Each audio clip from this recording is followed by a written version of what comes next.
अस्सलाम वालेकुम students. If then else statement आज का टॉपिक है।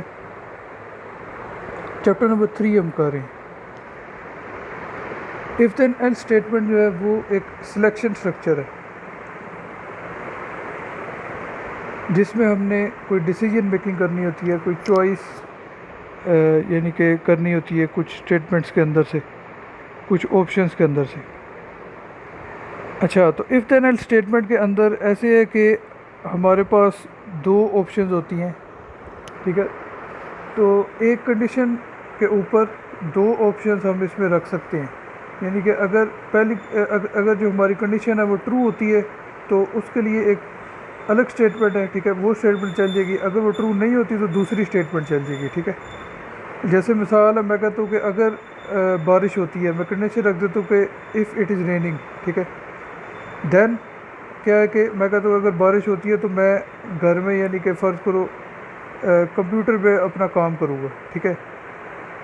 और दूसरी कंडीशन में रख देता हूँ कि अगर बारिश नहीं होती, ठीक है, तो एल्स मैं ये कह दूँगा कि मैं अपने दोस्त से मिलने जाऊँगा, ठीक है। तो अब दो कंडीशंस मतलब है कि मेरे पास दो काम है, या तो मैं कंप्यूटर यूज़ करूँगा या मैं दोस्त को मिलने जाऊँगा। तो दोनों को के लिए मैंने कंडीशन बारिश को रख दी है, ठीक है। तो ये चीज़ इफ़ देन एल्स स्टेटमेंट में होती है, ठीक है, कि इसमें भी ऐसे ही है कि हम एक कंडीशन रखते हैं, अगर वो ट्रू हो जाए तो उसके लिए एक अलग स्टेटमेंट है, अगर वो फॉल्स हो जाए तो उसके लिए दूसरी स्टेटमेंट है, ठीक है। इसका सिंटेक्स जो है वो इस तरह से है। इफ़ के बाद हम उसकी कंडीशन लिखते हैं, ठीक है, एक्सप्रेशन लिखते हैं, फिर देन, और फिर हम वो स्टेटमेंट लिखते हैं जो कि उस कंडीशन के ट्रू होने पर चलती है, ठीक है। उसके बाद एल्स लिखेंगे और उसके बाद हम दूसरी स्टेटमेंट लिखेंगे जो कि उस कंडीशन के फॉल्स होने पे चलेगी। जैसा कि बारिश की एग्जांपल थी, अगर बारिश हो रही है, ट्रू है, तो फिर ऊपर वाली स्टेटमेंट चलेगी, ठीक है। अगर नहीं हो रही तो नीचे वाली स्टेटमेंट चलेगी, ठीक है। इसको लिखने का दूसरा सिंटेक्स भी है, उसमें ऐसे है कि थोड़ा सा फ़र्क है, सारा सेम है बाकी। इफ़ उसके बाद कंडीशन लिखेंगे, एक्सप्रेशन, ठीक है, फिर देन, फिर हम जो यहाँ पे स्टेटमेंट ट्रू वाली लिखते होते हैं उसकी जगह हम लाइन नंबर लिख देंगे, ठीक है। हम प्रोग्राम लाइंस के अंदर से किसी एक लाइन का नंबर हम लिख देंगे कि इस लाइन को एग्जीक्यूट कर दो, ठीक है, चला दो, अगर ये कंडीशन ट्रू है तो। एल्स यहाँ पे हम फॉल्स के लिए दूसरी कंडीशन रखेंगे, ठीक है। अगर वो कंडीशन फॉल्स हो जाती है तो उस सूरत में ये स्टेटमेंट चल जाएगी। अच्छा, फ्लो चार्ट के अंदर हम इसको अगर एक्सप्रेस करना चाहें तो उस सूरत में हम क्या है कि हम एक डायमंड का सिंबल बनाते हैं, ठीक है, जैसे कि ये यहाँ पे बना हुआ है जिस पे एक्सप्रेशन लिखा हुआ है, ठीक है। इस सिंबल को डायमंड का सिंबल कहते हैं। ये डिसीजन के लिए होता है, ठीक है। तो इस पे डिसीजन में ऐसे है कि हमारे पास दो चॉइसेस है, या तो ये जो एक्सप्रेशन यानी कि कंडीशन लिखी हुई है या तो ये ट्रू होगा या फॉल्स होगा। अगर ये ट्रू है तो फिर ये स्टेटमेंट चल जाएगी, ठीक है। अगर ये फॉल्स है तो फिर ये दूसरी स्टेटमेंट चल जाएगी। इफ़ देन एल्स स्टेटमेंट जो है ये डिसीजन मेकिंग के लिए इस्तेमाल किया जाता है, ठीक है। हमने कोई फ़ैसला वगैरह करना हो तो उसके लिए हम इसको इस्तेमाल करते हैं। इससे क्या है कि हम प्रोग्राम को उसका पाथ जो है वो डिसाइड करते हैं, ठीक है। यानी प्रोग्राम का पाथ हम डिसाइड करते हैं कि प्रोग्राम किस रास्ते से हमने चलाना है। ट्रू की सूरत में दूसरे रास्ते से जाएगा, अगर फॉल्स है तो उस सूरत में दूसरे रास्ते से प्रोग्राम चलेगा, ठीक है। फिर वो ट्रू वाली स्टेटमेंट नहीं चलेगी अगर वो कंडीशन फॉल्स हो जाती है तो। अच्छा, अगर हम उसको नहीं चलाएंगे तो वो नहीं चलेगी। अच्छा, इफ़ देन एल्स स्टेटमेंट जो है वो कंपैरिजंस के लिए इस्तेमाल की जाती है, यानी दो चीज़ों को आपस में हम कंपेयर करें कि पहली चीज़ बड़ी है या दूसरी चीज़ बड़ी है, या इस तरह का कोई कंपेयर करें, उसके लिए भी इस्तेमाल करते हैं। इसके अलावा टेस्टिंग के लिए भी इस्तेमाल करते हैं कि एक कंडीशन ठीक है या गलत है, ठीक है। इस चीज़ को चेक करने के लिए कि ये कंडीशन ट्रू है या फॉल्स है, इसके लिए भी हम जो है वो इफ़ देन एल्स स्टेटमेंट को इस्तेमाल करते हैं, ठीक है। बाकी सारा इसका थोड़ा सा सिंटेक्स बताया कि वही चीज़ जो मैं पहले बता चुका हूँ कि इफ़ लिखने के बाद उसकी कंडीशन लिखेंगे और फिर अगर वो कंडीशन ट्रू होती है तो देन के बाद वाली इंस्ट्रक्शन वाली स्टेटमेंट चलेगी, और अगर वो फॉल्स होती है तो फिर एल्स के बाद वाली स्टेटमेंट चलेगी। एग्जांपल इसकी कर लेते हैं। ये एक एग्जांपल है जिसमें पीएई की एक पोस्ट है, ठीक है, जॉब है। उसमें उन्होंने शर्त रखी है कि जो बंदा 17 साल का या इससे ज़्यादा एज का वो इस पर अप्लाई कर सकता है, दूसरा नहीं अप्लाई कर सकता, ठीक है, छोटे नहीं अप्लाई कर सकते। तो उसका एक सॉफ्टवेयर ऐसा बनाना है कि जो कि यूज़र से उसकी एज ले, ठीक है, और फिर चेक करे कि उसकी एज कितनी है, उस लिहाज से उसको फिर बताए कि वो अप्लाई कर सकता है कि नहीं कर सकता। अब ये प्रोग्राम बनाने के लिए हमें ये करना पड़ेगा कि पहले हम इनपुट यूज़र से लेंगे, ठीक है, उसकी एज उससे पूछेंगे, ठीक है। इनपुट आगे कोटेशन मार्क्स में एज लिखा या सामने लिखा आ जाएगा कि एज, यानी एज एंटर करो, फिर सेमीकोलन के बाद ए लिखा हुआ है। ए में एक वेरिएबल है जहाँ पे जो एज वो एंटर करेगा यूज़र वो सेव हो जाएगी, ठीक है, वो एज इस ए वेरिएबल के अंदर स्टोर हो जाएगी।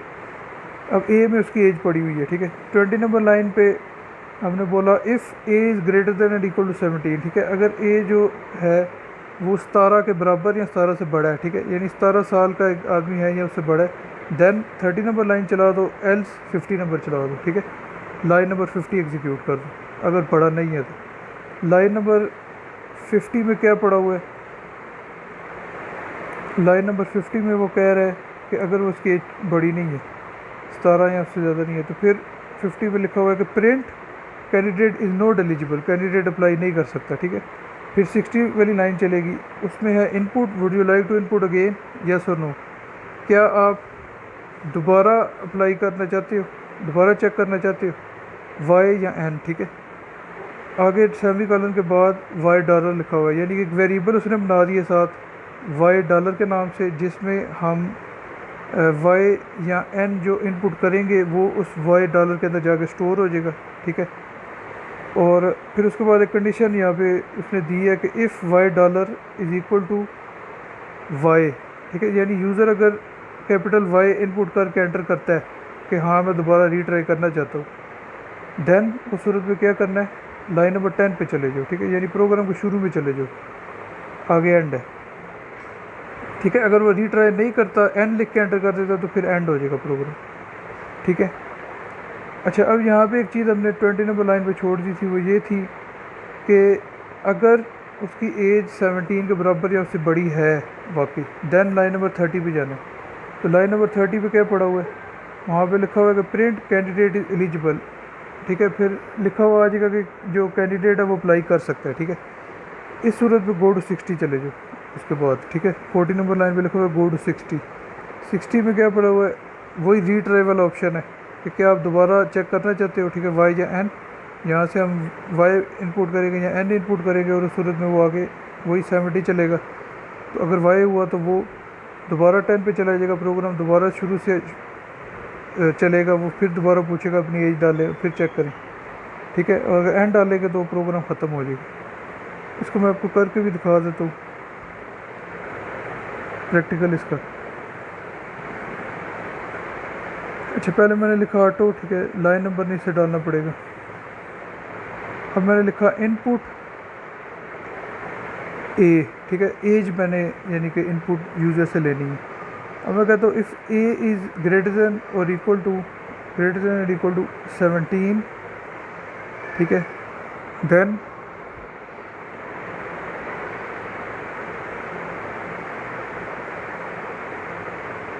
ये वही सेम प्रोग्राम मैं बना रहा हूँ, ठीक है, जो अभी आपने देखा है। देन 30 एल्स 50, ठीक है, यानी कि कंडीशन के ट्रू होने के सूरत में 30 पे जाओ, नहीं तो 50 पे चले जाओ। अगर एज 17 साल है या उससे ज़्यादा है तो 30 फिर जाना है, ठीक है। तो 30 के ऊपर क्या लिखा हुआ है, प्रिंट एलिजिबल, ठीक है, तो यानी कि अप्लाई कर सकते हो।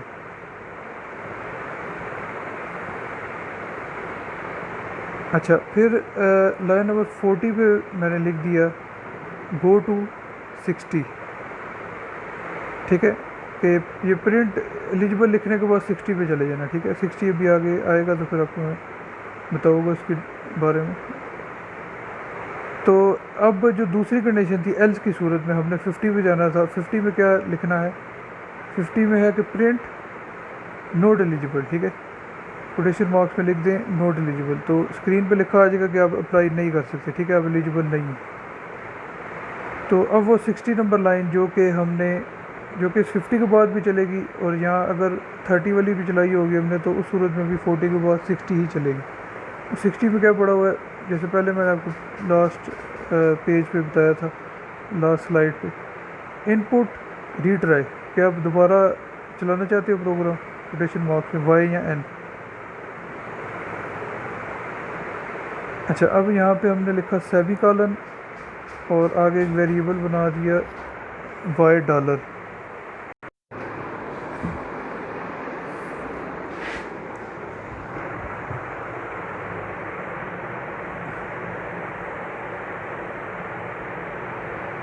अच्छा, अब 16 नंबर लाइन पे हमने लिख दिया रीट्राई, ठीक है, वाई या एन, और सेमीकोलन के बाद एक वेरिएबल लिख दिया वाई डॉलर, ठीक है। यानी कि जो भी वाई या एन जो यूज़र इनपुट करेगा वो वाई डॉलर में स्टोर हो जाएगा। If Y dollar is equal to, यानी यूज़र ने अगर इनपुट किया कैपिटल वाई, ठीक है, कोटेशन मार्क्स में यहाँ पे लिखना है कैपिटल वाई, देन उस सूरत में क्या करना है, लाइन नंबर 10 पे जाना है हमने, ठीक है, फिर 80 पे हमने इसको एंड कर दिया, ठीक है। तो ये वाई हुआ तो दोबारा प्रोग्राम चल जाएगा, नहीं तो फिर बंद हो जाएगा। अब इसको मैं चलाता हूँ, मैंने लिखा 15, एज लिखी 15, तो वो कहता है नॉट एलिजिबल। अब मैंने इसको वाई करके एंटर किया, असल में मैंने यहाँ पे छोटा वाई लिख दिया, ठीक है। इस चीज़ का आपने ख्याल करना है कि छोटा वाई, अगर ऊपर मैंने क्योंकि 70 नंबर लाइन पे कैपिटल वाई लिखा था तो फिर यहाँ कैपिटल वाई ही लिखना पड़ता है। छोटा वाई लिखेंगे तो वो प्रोग्राम बंद कर देगा, ठीक है।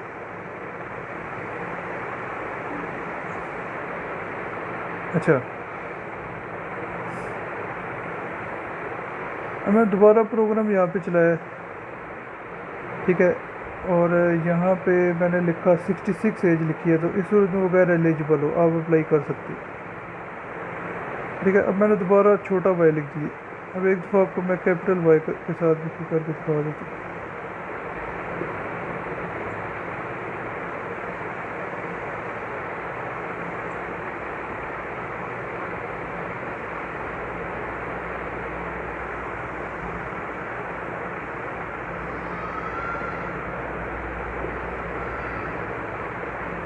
अच्छा, अब मैं इसको रन करता हूँ दोबारा। अब मैंने एज लिखी 77, उसने कहा एलिजिबल। अब मैंने कैपिटल वाई लिखा है, कैपिटल वाई लिखने से प्रोग्राम दोबारा चल गया। अब मैंने इसकी एज लिख दी है 998, इस सूरत में भी वो कह रहा है एलिजिबल, ठीक है। अब मैंने अगर एन लिखा है तो वो सूरत में उसने प्रोग्राम को बंद कर दिया। तो 998 आजकल के ज़माने में वैसे किसी की एज होती नहीं है, ठीक है। तो लेकिन ये इसको चला देगा क्योंकि उसने बस ये देखना है कि 17 से बड़ा है कि नहीं। अच्छा, लॉजिकल ऑपरेटर्स का इस्तेमाल, लॉजिकल ऑपरेटर्स को हम इफ़ स्टेटमेंट के अंदर इस्तेमाल कर सकते हैं, ठीक है। लॉजिकल ऑपरेटर कौन से होते हैं, एंड और, ठीक है, इस तरह के जो होते हैं एंड और नोट, ये लॉजिकल ऑपरेटर्स हैं जो कि हम इफ़ स्टेटमेंट में यूज़ कर सकते हैं, ठीक है। और इससे ये है कि लॉजिकल ऑपरेटर इस्तेमाल करने से अगर प्रोग्राम हमारा बहुत कम्प्लेक्स होता जा रहा है, हमने बाद का ज़्यादा कंडीशन रखनी होती है, एक से ज़्यादा, ठीक है, फिर हम एंड का इस्तेमाल कर सकते हैं, ठीक है, या और का अगर हमने इस्तेमाल करना है तो और का इस्तेमाल करेंगे, क्योंकि एंड तब इस्तेमाल करेंगे जब सारी कंडीशन ट्रू हो तो तब एक काम करना हो, ठीक है। जैसा कि एक लाइट ऑन करनी है तो लाइट ऑन करने के लिए 3 बटन ऑन होने चाहिए। एक तो हमारा जो उसका नॉर्मल जो सामने बटन है बोर्ड पे वो ऑन होना चाहिए, दूसरा उसका जो सर्किट ब्रेकर का बटन होता है वो भी ऑन होना चाहिए, फिर उसके बाद मेन स्विच भी ऑन होना चाहिए। तो तीनों ट्रू होंगे तो पंखा चलेगा, एक भी बीच में से फॉल्स हुआ पंखा बंद हो जाएगा, ठीक है। तो ऐसी सिचुएशन में जो है इसमें अब 3 कंडीशन चाहिए, 3 चीज़ें ट्रू होनी चाहिए जो मैंने एग्जांपल दी है पंखे की, तो उसमें फिर एंड इस्तेमाल कर सकते हैं, ठीक है। तो ऐसे जब कम्प्लेक्स प्रोग्राम हो जाए तो वहाँ पे लॉजिकल ऑपरेटर इस्तेमाल करने से वो सिंपलीफाई हो जाता है, ठीक है। इसकी भी एग्जांपल है, ये अभी मैं करके भी दिखा दूँगा। एग्जांपल ऐसे है कि हमने 3 नंबर और इनमें से सबसे छोटा फाइंड करना है, ठीक है। तो पहले हमने इनपुट किया ABC, ठीक है, 3 वेरिएबल बनाए, यूज़र से तीनों की वैल्यूज़ लेंगे। फिर हम 20 नंबर लाइन पे कहते हैं अगर A B से छोटा है एंड, यहाँ पे हमने अब 2 कंडीशन लगानी है इसलिए दरमियान में एंड लगा दिया, और A C से भी छोटा है। अगर A B से भी छोटा हो, C से भी छोटा हो तो फिर A सबसे छोटा हुआ, ज़ाहिर सी बात है, ठीक है। तो 2 कंडीशन थे, एज लेस दैन B और A's less than C, 2 condition. तो देन 50 पे जाना है, एल्स 30 पे जाना है, ठीक है। यानी कि उस सूरत में हमने 30-40 को फिर नहीं चलाना अगर ये कंडीशन ट्रू हुई थी तो, ठीक है। यानी कि डायरेक्ट हम 50 पे फिर चली जाती है। अगर एल्स है तो उस सूरत में 30 पे जाएंगे, यानी कि अगर ए छोटा नहीं है, तो फिर उस सूरत में हम बी को चेक करेंगे, if B is less than A and B is less than C. अगर बी ए और सी दोनों से छोटा है देन 60 पे चले जाओ, नहीं तो फिर 40 पे चले जाओ, आगे चलते जाओ, ठीक है। अगर ये फ़र्क करे छोटा नहीं है तो फिर 40 नंबर लाइन पे लिखा हुआ है कि सी को चेक करेंगे, if C is less than A and C is less than B then line 70 पे जाना है, ठीक है। अच्छा, क्योंकि ये तीसरी कंडीशन यही रही थी, यानी तो ठीक है, तो इसमें हमने एल्स नहीं डाली, क्योंकि ए और बी भी अगर छोटे ना हो तो सी छोटा ही होगा लाजमी। अच्छा, तो अब लाइन नंबर 20 पे हमने कहा था लाइन 50 पे जाना है अगर ए सबसे छोटा है तो 50 नंबर लाइन पे हमने लिखा हुआ है कि प्रिंट करना है A is the smallest number, फिर 80 पे चले जाओ, ठीक है। 60 पे जिस 20 के बाद जो 30 पे था कि बी अगर सबसे छोटा है, जिस सूरत में हमने 60 पे जाना था, ठीक है, तो उस सूरत में हमने ये करना है कि 60 के ऊपर प्रिंट कर देना है B is the smallest number, उसके बाद 80 पे चले जाओ। फिर तीसरी सूरत में कि अगर सी सबसे छोटा है तो फिर 70 पे हमने जाना था, ठीक है, ऊपर यहाँ पे हमने बोला था। तो 70 में ये है कि सी इज़ द स्मॉलेस्ट, सी सबसे छोटा है, ठीक है। उसके बाद वैसे ही 80 नंबर लाइन आ गई है, ठीक है। तो तीनों सूरतों में इसके बाद 80 पर ही जाना था हमने। और 80 नंबर लाइन में क्या लिखा हुआ है, रीट्राई का तरीका है कि would you like to input again Y और एन, ठीक है। क्योंकि आपने दोबारा चलाना है इस प्रोग्राम को, वही चीज़ है जैसे लास्ट एग्जाम्पल में सेमी कॉलन वाई डॉलर, ठीक है। वाई डॉलर में स्टोर हो जाएगा आंसर इसका, जो भी यूज़र यहाँ पे इनपुट करेगा वाई या एन इनपुट करेगा, ठीक है। तो Y dollar, if Y dollar is equal to Y, ठीक है, कोट्स में वाई है, यानी कि अगर यूज़र वाई लिख के एंटर करता है कैपिटल वाई लिख के तो फिर 10 पे चले जाना, ठीक है, यानी कि प्रोग्राम फिर शुरू से शुरू हो जाएगा, ठीक है। और दूसरी सूरत में प्रोग्राम एंड हो जाएगा।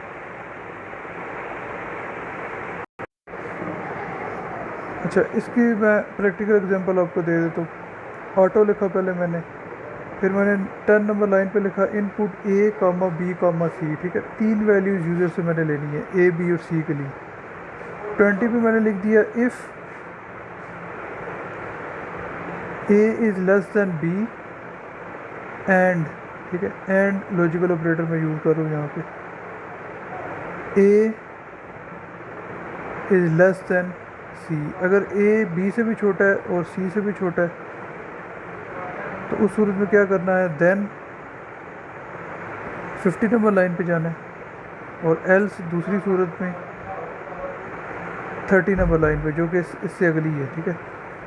30 में हम इसी तरह कोड लिखेंगे बी के लिए, if B is less than C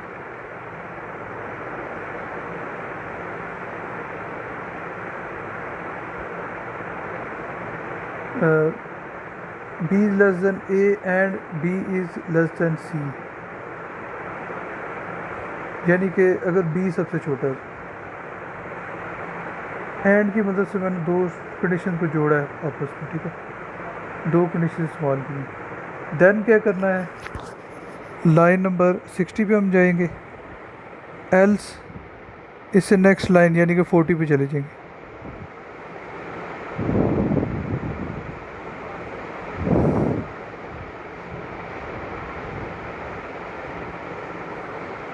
forty number line में हमने सी को टेस्ट करना है, और सी उसके लिए लिखेंगे if C is less than A and C is less than B, यानी सी अगर सबसे छोटा है तो देन उस सूरत में हमने क्या करना है कि लाइन नंबर 70 पे जाना है। अच्छा, अब 50 नंबर लाइन जो कि ए अगर सबसे छोटा हो तो उस सूरत में चलेगी, और उसमें हम प्रिंट कर रहे हैं इसे वही प्रोग्राम है जो भी आपको एग्जांपल मैंने बुक वाली दिखाई थी। कोटेशन मार्क्स में ए इज़ स्मॉलेस्ट, ठीक है, हमने प्रिंट कर दिया ए सबसे छोटा है, ठीक है। आगे मैंने लिख दिया कॉलन,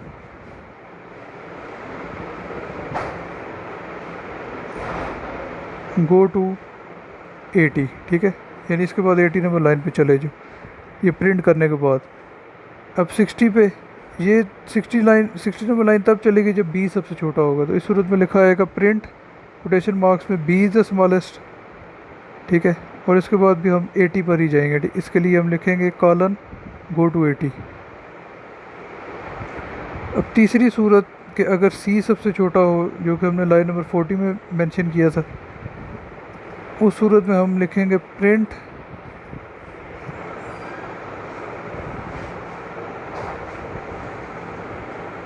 कोटेशन मार्क्स में लिखेंगे सी स्मॉलेस्ट।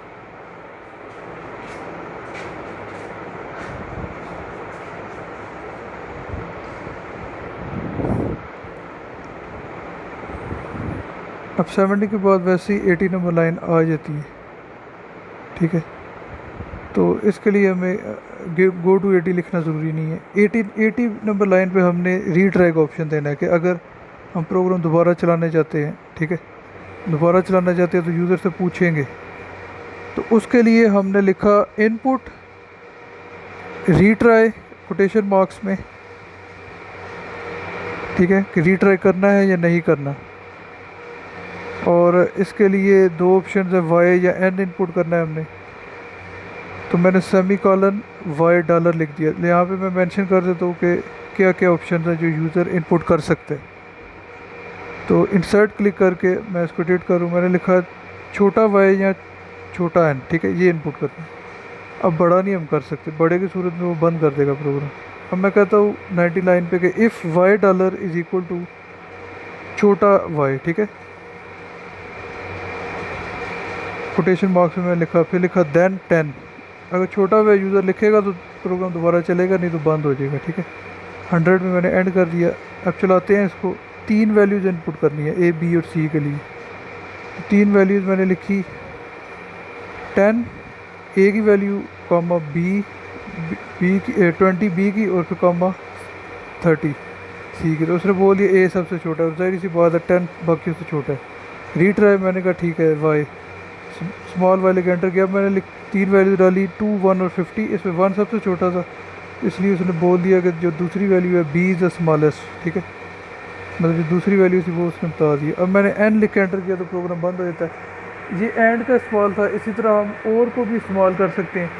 और का मकसद ये होता है कि सारी कंडीशन में से कोई एक ट्रू होनी चाहिए। अगर एक भी ट्रू हुई तो उसकी जो देन में स्टेटमेंट होगी वो चल जाएगी। लेकिन अगर एक भी ट्रू ना हुई, सारी कंडीशन की फॉल्स हुई, फिर एल्स वाली चलेगी, ठीक है। यानी हम ऐसे ही कंडीशन लिख के एज लेस देन बी, फिर आगे कोई और कंडीशन भी डालेंगे।